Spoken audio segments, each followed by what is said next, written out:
Hello students, हमने यहाँ तक कर लिया था। अब ये थ्योरम देखिए, एन आई एक फैमिली ऑफ सब मॉड्यूल्स हैं। तो आपने शो करना है कि इनकी जो इंटरसेक्शन है वो भी क्या होगी, सब मॉड्यूल। अब हमें यहाँ पे एन आई एक फैमिली ऑफ सब मॉड्यूल्स दिए गए। एन आई क्या है, मतलब है कि जो उसके सब मॉड्यूल्स है। एक एन आई लिया आपने सब मॉड्यूल, और सब मॉड्यूल एम्प्टी तो होएगा नहीं, उसमें जीरो एलिमेंट होएगा। ठीक है, for any i belonging to family member.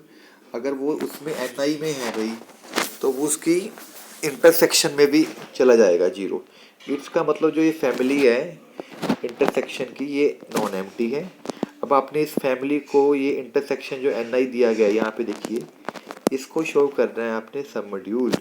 तो दो एलिमेंट ले लीजिए, एक्स वाई और आर बिलोंगिंग्स टू आर। तो क्या तरीका होता है सब मॉड्यूल को प्रूव करने का।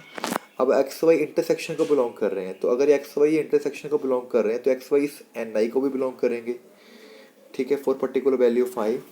अब एन आई मेरा सब मॉड्यूल है, तो उस पर दो बातें लगेंगी। उन दोनों का डिफरेंस एन आई को बिलोंग करेगा, or X belongs to N I. अब X minus Y N I को बिलोंग करता है, अगर सिंगल एलिमेंट को बिलोंग करेगा तो उसकी फैमिली को भी बिलोंग कर गया। तो इट इज सिंपली सब मॉड्यूल हो गया। Very easy theorem. अब आपने शो करना कि यूनियन ऑफ टू सब मॉड्यूल्स कब मॉड्यूल बनाएगा उसका। ठीक है, मान लीजिए दो, ये जरूरी नहीं होता कि यूनियन ऑफ टू सब मॉड्यूल इज अगेन अ सब मॉड्यूल। ये सेम थ्योरम होती है सब स्पेसिस में, आपने पढ़ी हुई है वेक्टर स्पेसिस में भी। मान लीजिए M1 एक सब मॉड्यूल है, वो टू से जनरेटेड है।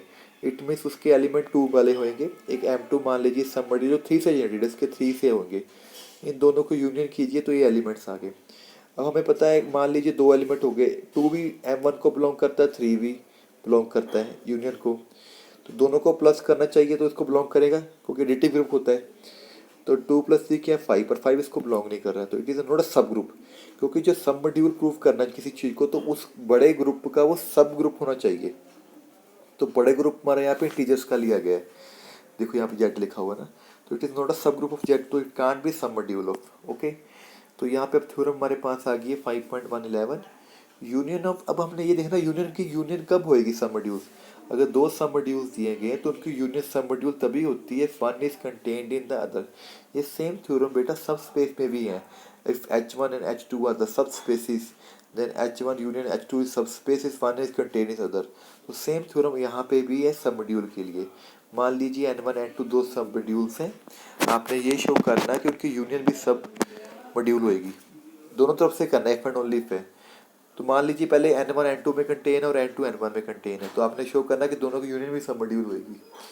ठीक है, अब N1 N2 में कंटेन है यहाँ पे, तो N1 यूनियन N2 के इक्वल ही हो गया, क्योंकि जो N1 है वो N2 के अंदर ही बैठा है, तो यूनियन N2 के इक्वल होगी। ठीक है, और N2 सब मॉड्यूल है, तो ये इसके इक्वल है। तो इसका मतलब N1 यूनियन N2 भी सब मॉड्यूल हो गया। अगर N2 N1 के अंदर कंटेन है, तो दोनों का जो यूनियन है वो N1 के इक्वल आ जाएगा, क्योंकि N1 के अंदर N2 बैठा है और N1 आपका सब मॉड्यूल है। It means N1 union N2 भी आपकी क्या हो गई है, सब मॉड्यूल। ये तो सिंपल पार्ट। अब कन्वर्स में क्या करेंगे। अब मान लीजिए ये आपको सब मॉड्यूल दिया गया N1 यूनियन N2। अब आपने शो करना कि एक सब मॉड्यूल दूसरे में कंटेन है, यानी कि one is subset of other या N2 is subset of N1। ठीक है, मान लीजिए हमने ये माना कि सब दूसरे को कंटेन नहीं करते। मान लो कि ये ना ये इसको सब बिलोंग करता है, ये ना इधर लिखा गया, इसका मतलब नॉट बिलोंग करता है। ये देखो, अब मैंने, अगर ये इसको बिलोंग नहीं करता है, एलिमेंट ए होएगा जो N1 में होएगा, पर वो N2 में भी नहीं होएगा, क्योंकि ये इसका बिलोंग नहीं करता। सिमिलरली N2 N1 को बिलोंग नहीं करता, तो एक एलिमेंट बी ले लो जो N2 के अंदर है, पर वो बी N1 को बिलोंग नहीं करता। अब ए N1 को बिलोंग करता है, इसका मतलब यूनियन को तो बिलोंग करेगा ही करेगा। इसी तरह बी N2 को बिलोंग करता है, वो यूनियन को बिलोंग करेगा ही करेगा। सिंपल सी बात है, अगर ए एलिमेंट N1 में है तो वो यूनियन को तो बिलोंग करेगा, क्योंकि बेशक N2 में हो ना हो, क्योंकि N1 में तो है ना वो। इसी तरह बी N2 को बिलोंग करता है, तो यूनियन में चला गया, ए और बी यूनियन में चले गए। अब यहाँ पे यूनियन हमें दी गई है सब मॉड्यूल, तो अगर सब मॉड्यूल है तो दो बातें मानेगा, ए माइनस बी इसको बिलोंग कर जाएगा।